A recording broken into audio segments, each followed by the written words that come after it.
میرا دل کہہ رہا ہے کہ 4-5 لوگ میرے سامنے ہوتے تو میں ان کے لگاتا. سب سے ٹاپ پہ ہے فرقان بٹی. اس کی جا کے رات کی ویڈیو دیکھنی ہے جب بابر اعظم نے لگاتار 3 چوکے مارے اور وہ کہہ رہا تھا جی ایک اور چوکا ہے ایک اور چوکا.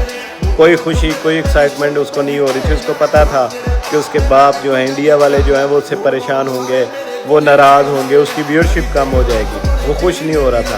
دوسرا شعیب جٹ. تیسرا محمد عامر تم نے ہمیں چیمپئن ٹرافی جتوائی. بابر اعظم کے شائقین جو ہیں, بابر اعظم کے جو فینز ہیں وہ تمہیں چاہتے تھے, لیکن جو تمہاری حرکتیں ہیں اس کے بعد تمہیں بھی پتہ ہے تمہاری کیا اوقات ہے. اور عماد وسیم کو پتہ ہی کیا ہو کہ یہ کیا ہوتا ہے کہ اگر ایک پلیئر آ رہا ہے, ایک پلیئر کے آؤٹ ہونے پر اتنی عوام, پاکستان کی عوام خوشی سے جھوم رہی ہے.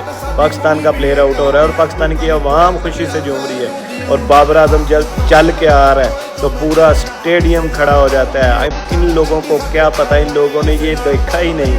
ان لوگوں کے جو 2-4 فینز ہیں وہ بھی سامنے نہیں آتے, تو ان لوگوں کو پتہ ہے ہی نہیں کہ اس کا کرزما کیا ہے, اس کا اورا کیا ہے.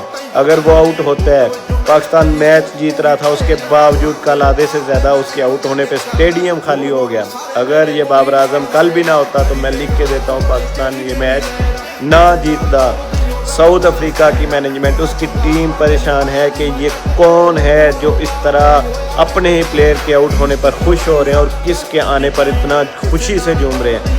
بچے بوڑھے جوان جس طرح اٹھتے ہیں, ان لوگوں کو پتہ نہیں, اتنی جیلسی نہیں ہونی چاہیے. فرقان بٹی صاحب, آپ کی ویورشپ اب ختم کروا کے رہیں گے ہم. بابر اعظم از بیک. بابر اعظم ہمیں ورلڈ کپ جتوائے گا.